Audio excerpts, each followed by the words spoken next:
साठी उपस्थित असणारे आदरणीय दत्ता काका, आदरणीय वकील साहेब, या विद्यालयाच्या मुख्याध्यापिका व माझ्या शिक्षिका आदरणीय खडगे मॅम, त्याचप्रमाणे व्यासपीठावर उपस्थित असणारे बाकी सर्व मान्यवर, या कार्यक्रमाला आवर्जून उपस्थित असणारे सर्व ग्रामस्थ, विद्यालयातील इतर शिक्षक व तुम्ही सर्व विद्यार्थी मित्रांनो, सर्वप्रथम माझ्यासाठी तुम्ही एवढा मोठा कार्यक्रम आयोजित केला, माझं व माझ्या आईवडिलांचा एवढा मोठा गुणगौरव केला, त्याच्याबद्दल खूप खूप आभार. त्यानंतर खास करून मुख्याध्यापिका मॅडम व संपूर्ण शिक्षक की तुम्ही मला या सत्कारासाठी पात्र बनवलं, लायक बनवलं, म्हणून तुमचे मनापासून आभार.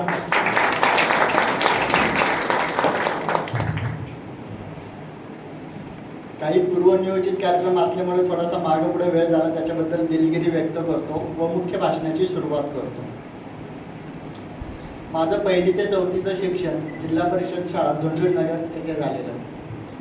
पहिली लाईन आवर्जून सांगायचा उद्देश असा आहे की आजकाल शक्यतो पब्लिसिटी स्टंटसाठी टॉपर लोक या गोष्टी सांगतात, पण माझा तसा कसलाही उद्देश नाही आहे. सांगायचा उद्देश असा आहे की सर्वसामान्य शिक्षण घेतलेला व्यक्ती पण इथपर्यंत पोहोचू शकतो. आजकाल अगदी प्रायव्हेट कोचिंग इन्स्टिट्यूट असतील किंवा ज्या प्रायव्हेट एज्युकेशनल सोसायटीज असतील, यांचं अगदी बालवयापासून मुलांना डायव्हर्ट करून खूप वेगळ्या पद्धतीनं नेलं जातं. मला कोणावर टीका नाही करायची, पण मला हे सांगायचं आहे की साधारण शाळेत शिंकून पण तुम्ही इथपर्यंत पोहोचू शकता. तर अशा प्रकारे 5वी ते 10वीचं शिक्षण माझं सिन्नर येथील MBBच्याच वाजे विद्यालयामध्ये झालं. खरं तर मी कधीच टॉपर विद्यार्थी नव्हतो. याच्यात पण सांगायचा उद्देश असा की तुम्ही सर्वसामान्य विद्यार्थी जरी असले, खूप हुशार असण्याची गरजच नाही, पण जिद्द, चिकाटी, मेहनतीच्या जोरावर आपण जीवनामध्ये उत्तुंग यश प्राप्त करू शकतो. पण शालेय वयात जी शिस्त लागते ती नंतर लागत नाही मित्रांनो. त्याच्यामुळं आत्तापासूनच वेळोवेळी अभ्यास करणं, शिक्षक आपल्याला जे काही सांगत असतात ते आपल्या हितासाठीच सांगत असतात, त्यांच्या सर्व सूचनांचं पालन करून आपलं भवितव्य उत्तम घडवण्यासाठी 5वी ते 10वी हे फाउंडेशनचं काम करत असतं. या वर्गामध्ये आपण स्वतःला जितकं व्यवस्थितमध्ये घडवू तितकं पुढे जाऊन आपलं काम इझी होणार असतं. फक्त मार्क्सच्या मागे न लागता कन्सेप्ट व्यवस्थित समजून घेणं हे अत्यंत गरजेचं असतं. 11वी 12वी माझं JMD येथे झालेलं सायन्स स्ट्रीममधून. त्याच्यानंतर 12वीमध्ये असतानाच सर्वसाधारणतः माझा व माझ्या परिवाराचा डिसिजन झाला होता की आपण कॉम्पिटेटिव्ह एक्झामसाठी प्रिपेअर करूया. म्हणून मी normal graduation BSc mathematics KTHM कॉलेजमधून करून कॉलेज करत असतानाच अभ्यासाला सुरुवात केलेली. 2019मध्ये डिग्री पूर्ण झाल्यानंतर दिल्लीमध्ये प्रिपरेशन करण्यासाठी जाण्याचा निर्णय घेतला. दिल्लीमध्ये जाऊन राहण्या खाण्यापिण्याचा खर्च खूप असतो, पण माझ्या आईवडिलांनी त्यासाठी मला खूप सपोर्ट केला, तर तुमच्या सर्वांच्या साक्षीने त्यांचेही आभार मानतो. परिस्थिती वाईट नव्हते कारण की आईवडिलांनी दिल्लीत पाठवलं, पण परिस्थिती एवढीही चांगली नव्हती की मी कुठला कोचिंग क्लास लावेल. त्याच्यामुळं पूर्णपणे अभ्यास मी सेल्फ स्टडीवर केला. मला हे आवर्जून सांगावंसं वाटतं की सेल्फ स्टडीने अभ्यास केला तर लवकर परीक्षा पास होतो आणि एक चांगला अधिकारी घडण्याची पहिली स्टेप तीच आहे. ज्या अधिकारी घडल्यानंतर जर एखादं संकट आलं तर आपण कोचिंगच्या सरांना फोन करून विचारू नाही शकत की सर हे संकट आले, आपण काय केलं पाहिजे. त्याच्यामुळं अभ्यास करत असताना स्वतः अभ्यास करणं, स्वतः वेगवेगळ्या चॅलेंजेसचा विचार करणं. परीक्षा ही खूप मोठी चॅलेंज आहे. UPSC परीक्षा itself is a big challenge.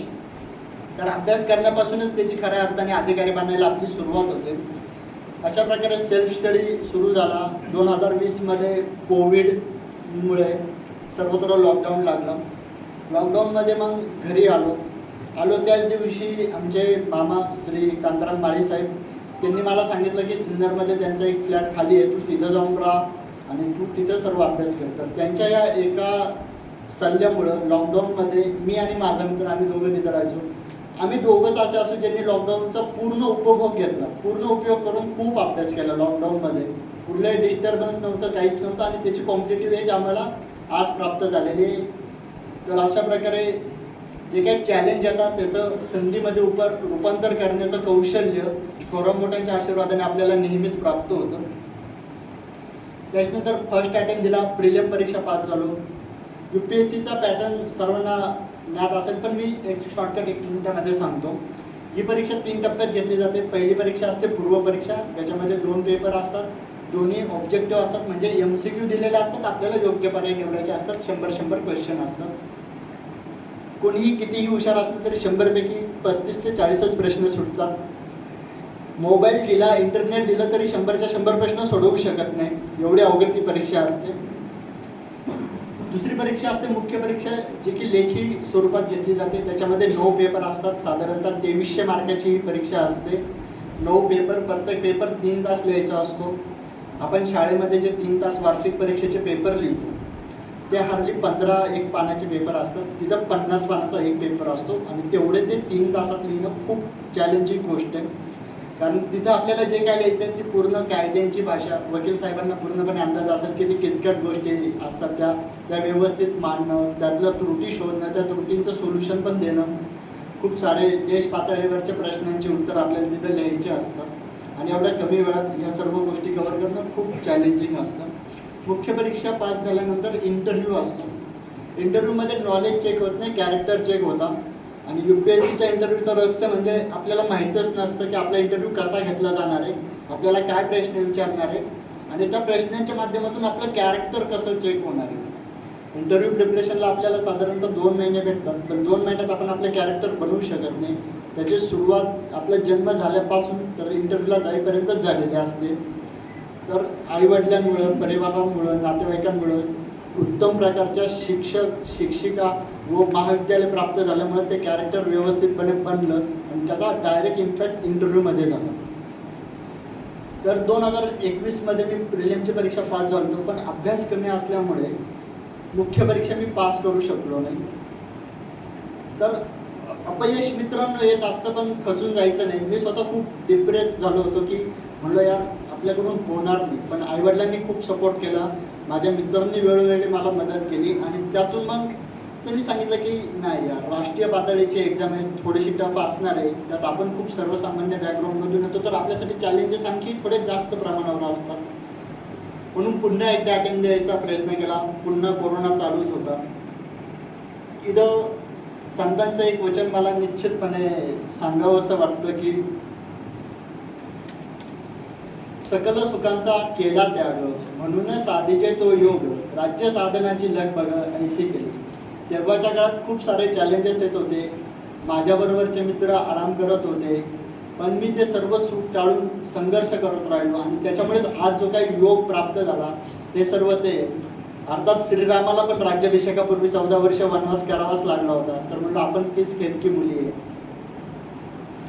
अशा प्रकारे 2022मध्ये भारत सरकारकडून एक सेपरेट डिपार्टमेंटल एक्झाम घेण्यात आली. त्याच्यामध्ये माझं सिलेक्शन होऊन इंटेलिजन्स ब्युरोमध्ये माझी निवड झाली आणि 2022 पासून मी prime minister office government of इंडियामध्ये नॅशनल सिक्युरिटीसाठी काम करतो.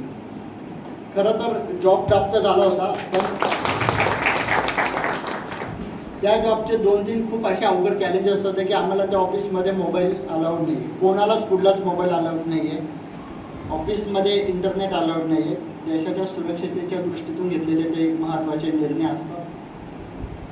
तो जॉब करता करता आणि दिल्लीमधले जॉब खास करून मला साहेबांना आवर्जून सांगावं लागतं की जे सरकारी अधिकाऱ्यांबद्दल आपली इमेज असते की हे काम करत नाही किंवा हे असेच असतात, आराम करतात, यांना जनतेच्या प्रश्नांचं नाही.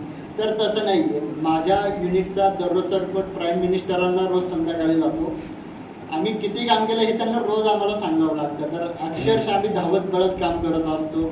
एवढ्या उन्हात पण मी, माझे सिनियर्स, आम्ही अक्षरशः पळत पळत काम करतो. एवढे हेक्टिक शेड्यूलमध्ये तिथं काम चालू असतं. तर एवढं सर्व दिवसभर 10 तास काम, 1-1.5 तासाचा प्रवास करून तिकडून आल्यानंतर 5-6 तास अभ्यास करणं म्हणजे खूप अवघड आहे. पण संत तुकाराम म्हणून गेले, असाध्य ते साध्य करिता सायास, कारण अभ्यास तुका म्हणे.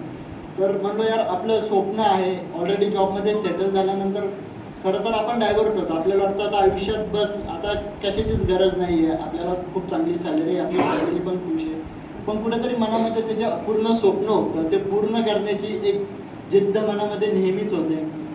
म्हणून पूर्वीचा केलेला अभ्यास म्हणलं त्याच्याबरोबर आपण आणखी थोडे परिश्रम घेतले तर निश्चितपणे आपण आणखी मोठ्या पदावर जाऊ आणि आपल्याकडून आणखी देशसेवा घडेल. म्हणून मग जॉबसोबत अभ्यास करायला सुरुवात केली. 2023मध्ये ट्रेनिंगमध्ये बराच वेळ माझा गेल्यामुळे मी परीक्षेला अपिअर होऊ शकलो नाही. म्हणून 2024मध्ये ही परीक्षा दिली. पूर्वपरीक्षेला लाखो विद्यार्थी बसतात, त्यातले साधारणतः 14,000 मुलं मुख्य परीक्षेसाठी पास झाले होते. पूर्वपरीक्षा पास झाल्यानंतर म्हणलो आपण आता अधिक जास्त कष्ट घेतले पाहिजे. यशाचा ग्राफ हा नेहमी खाली जाऊन मग वर चढत असतो आणि कष्टाचा ग्राफ मात्र नेहमी चढताच असतो. सुरुवातीला अपयश आलं, नंतर यश यायला सुरुवात झाली. पण जसं यश यायला सुरुवात होते तसं कष्ट करण्याचं प्रमाण वाढवावं लागतं. ते कमी केलं तर मग ते यश सातत्याने राहतात. म्हणून आणखी परिश्रम घ्यायला सुरुवात केली. 14,000 मुख्य परीक्षा दिलेल्या विद्यार्थ्यांमध्ये 2800 मुलं इंटरव्ह्यूसाठी क्वालिफाय झाले. इंटरव्ह्यू हे खरं चॅलेंजिंग गोष्ट असते, कारण की मराठी भाषा बोलणारा व्यक्ती जर इंग्लिशमध्ये बोलायला गेला तर तो मराठीचा टोन तसाच येतो. त्याच्यामुळे इंग्लिशची फ्लुएन्सी आणणं, हजरजबाबीपणा ज्याला म्हणतात, की आपल्याला खूप क्रिटिकल सिच्युएशनचे क्वेश्चन दिले जातात ते टॅकल करणं असेल. आणि हे सर्व करत असताना मला माझा जॉब पण सांभाळावा लागत होता, तर ते पण खूप चॅलेंज होतं. पण आईवडिलांचा, मित्रपरिवारांचा खूप सपोर्ट असल्यामुळे त्याही गोष्टी मॅनेज होत गेल्या. आणि शेवटी 22 एप्रिल 2025चा दिवस उजाडला. ऑफिसच्या कामात खूप बिझी असताना अचानक मला वडिलांचा फोन आला की म्हणे तू परीक्षा पास झालाय, तुझा ते वाक्य ऐकून मी असं होतं की ठीक आहे, मी नंतर फोन करतो, मी कामात बिझी आहे. पुन्हा 10 मिनिटानंतर मी स्वतः बाहेर येऊन त्यांना कॉल केला. म्हणलो निश्चितपणे तुम्ही योग्य तो निकाल पाहिला आहे की नाही, चौकशी केली. एका मित्राला कॉल करून क्रॉस व्हेरीफाय पण केलं. तर कुठेतरी मला हे सांगायचं आहे की चांगले आईवडील प्राप्त झाले, चांगले शिक्षण प्राप्त झालं, चांगले नातेवाईक प्राप्त झाले, वेळोवेळी योग्य मित्र प्राप्त झाले, ऑफिसमध्ये चांगले सिनियर प्राप्त झाले. स्पर्धा परीक्षांच्या बाबतीत आपण नेहमी म्हणत असतो की ह्या परीक्षांमध्ये मेहनतीसोबत लक खूप महत्त्वाचं असतं. तर हे सर्व चांगले प्राप्त होणं, चांगल्या ठिकाणी जन्म झाला माझा की जिथं एवढ्या शिक्षणाच्या उत्तम सुविधा उपलब्ध आहेत, या सर्व सुविधांचा मला फायदा झाला. हेच मी म्हणतो की माझं खूप चांगलं लक आहे. माझे आजोबा अत्यंत आध्यात्मिक व्यक्ती होते, तर त्यांची पुण्य मी उपभोगतो असंही मला वाटतं. तर लक जे काय म्हणतो ते असं डिफाईन होत होत सर्व गोष्टी जुळून जे याला म्हणतात ते माझ्या बाबतीत घडलं. आणि आज मी इथं तुमच्यासमोर उभं राहून हे भाषण देतो. खूप सारे शिक्षक आणि खूप सारे विद्यार्थी आहेत. तर माझा जीवन प्रवास सोडून तुम्हाला 2-3 ॲडवाईस देतो मित्रांनो.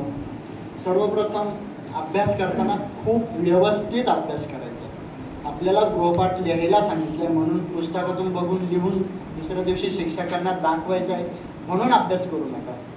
आपण जे काही लिहितोय, आपण जे काही वाचतोय त्याचा अर्थ काय होतो, ते जे वाक्य, समजा एखादं वाक्य आपण वाचतोय, ते वाक्य लिहिणाऱ्या व्यक्तीने ते कुठल्या उद्देशाने लिहिलं असेल याचा आपण विचार केला पाहिजे.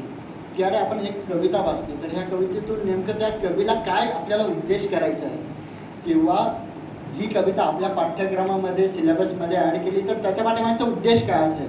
नेहमी थोडा एक्स्ट्रा एक स्टेप जाऊन विचार करायचा. काही गडबडीत अजिबात अभ्यास करण्याची गरज नाही. आरामात अभ्यास करा. प्रत्येकाची काठिण्य पातळी, बौद्धिक क्षमता वेगवेगळी असते. प्रत्येकाला आपल्या आपल्या इंटरेस्टनुसार आपण अभ्यास केला. ज्याला जो विषय आवडतो त्यांनी त्या विषयाचा अभ्यास करून त्या विषयात प्रावीण्य मिळवलं पाहिजे.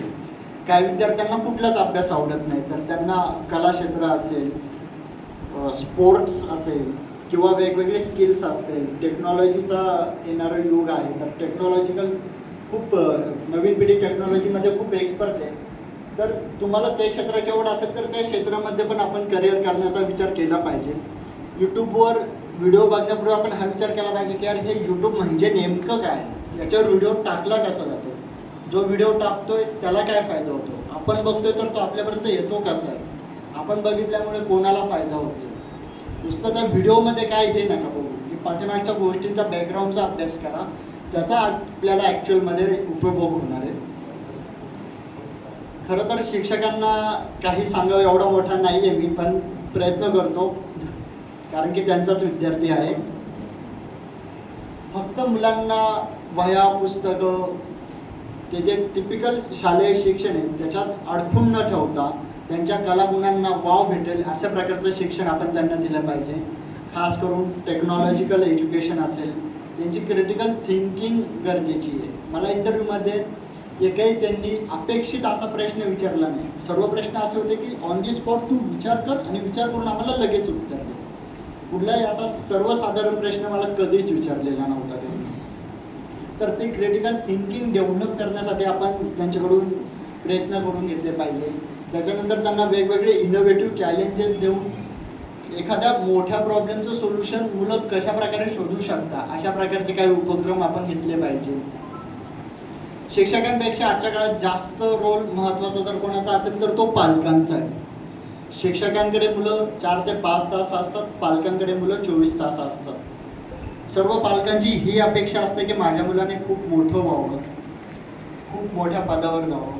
पण त्यासाठी पालक एकदमच स्पष्ट बोलायला गेलो तर त्याप्रमाणे परिश्रम नाही घेते. आपल्या मुलांना शिकवण्याची जबाबदारी ही फक्त शिक्षकांची नाही आहे, तर ती आईवडिलांची जबाबदारी आहे, ती पालकांची जबाबदारी आहे. आपल्या मुलाला कुठल्या विषयात इंटरेस्ट आहे किंवा त्याला एखादा विषय अवघड जात असेल तर त्याला आपण तो शिकवणं, त्याच्यासाठी आपल्याला एक्स्ट्रा काय करता येईल का ते बघणं. त्याचप्रमाणे आजच्या काळात खूप सारे डिस्ट्रॅक्शन्स वाढलेले आहेत. खूप हुशार विद्यार्थी या डिस्ट्रॅक्शन्सला बळी पडतात. तर त्यापासून विद्यार्थ्यांना आपल्या मुलाला आपण सांभाळलं पाहिजे, ती पण पालकांची जबाबदारी आहे. थोडंसं डेली अर्धा तास 1 तास जर आपण आपल्या मुलांकडं अटेन्शन पे केलं तर कुठल्याही क्षेत्रात ते भविष्यात जाऊन एक उत्तम नागरिक बनून त्यांच्या स्वतःच्या परिवारासाठी, समाजासाठी, गावासाठी खूप चांगलं करू शकतात. आणि याची सर्वस्व जबाबदारी ही पालकांची आहे. बाकी जे आपल्याशी ठावे ते तर इतरांशी सांगावे, शहाणे करून सोडावे सकल जन. माझ्याकडून तुमच्या सर्वांना जी पण काही मदतीची अपेक्षा असेल किंवा माझ्याकडून जे पण कोणाला काही गायडन्स असेल त्यासाठी मी नेहमीच सदैव तत्पर असेल. ऑफिसमध्ये फोन अलाउड नसल्यामुळे माझ्याशी कम्युनिकेट करणं थोडंसं अवघड आहे. पण तुम्ही माझे आईवडील असतील किंवा माझे जे जवळचे भाऊ बहीण वगैरे यांच्या थ्रू माझ्यापर्यंत निश्चितपणे पोहोचू शकता. कुठल्याही प्रकारची शाळेसाठी मदत लागेल किंवा कुठल्याही प्रकारचं काही शैक्षणिक उपक्रम असेल तर त्यासाठी तुम्ही हक्काने मला किंवा पुन्हा एकदा मी शिंदे साहेबांना ग्वाही देऊ इच्छितो की यानंतर जेव्हा जेव्हा समाजकार्याची, गावासाठी, तालुक्यासाठी जर काही करण्याची संधी असेल, त्याच्यामध्ये आमचं काही योगदान जर पाहिजे असेल तर निश्चितपणे तुम्ही हक्काने आम्हाला बोलवा. पुन्हा एकदा तुम्ही सर्वांनी मला, माझ्या परिवाराला इथे जो काही गौरव केला, आमचा सत्कार समारंभ केला व मला बोलण्याची संधी दिली व खाली बसून एवढ्या शांतपणे माझं भाषण ऐकून घेतलं, जे की माझ्यासाठीच खूप अवघड गोष्ट आहे. समोरचे लोक बोलत असतात, अनुभव सांगत असतात, त्याच्या पाठीमागचं पण 1 मिनिटात जस्ट एक्सप्लेनेशन देतो. खाली बसल्यानंतर आपल्याला असं वाटतं की यार यांचा काय टाइमपास चालला आहे. पण तो टाइमपास मित्रांनो आमच्यासाठी नाही आहे. मी ऑलरेडी आयुष्यात सक्सेसफुल झालेलो आहे. व्यासपीठावर बसलेली प्रत्येक व्यक्ती सक्सेसफुल आहे. हे सर्व जे काय चाललंय हे तुमच्यासाठी चाललंय. तुमच्यासाठी एक आदर्श उभा व्हावा, तुम्हाला माहीत व्हावं की अशा वेगवेगळ्या प्रकारच्या फील्ड्स आहेत, त्याच्यामध्ये तुम्ही करिअर करू शकता. त्या करिअरच्या माध्यमातून तुम्ही तुमच्या फॅमिलीसाठी, तुमच्या गावासाठी काहीतरी करू शकता, तुमच्या स्वतःचं आयुष्य सुधारू शकतं. तर तुमच्या सर्वांसाठी आम्ही सर्व इथं उपस्थित झालेलो आहोत. आणि मी अशी अपेक्षा व्यक्त करतो की तुमच्यामधून अनेक अक्षय तयार होतील, अक्षयसारखे अनेक मानव तयार होतील. पुन्हा एकदा शिंदे साहेब, बाकीचे सर्व मान्यवर, गावकरी, माझे विद्यार्थी मित्रमैत्रिणींनो, आदरणीय मुख्याध्यापिका मॅडम, बाकीचे सर्व शिक्षिका मॅम अँड सर्व शिक्षक, या सर्वांचे मनापासून आभार मानतो आणि खूप खूप धन्यवाद. Thank you so much.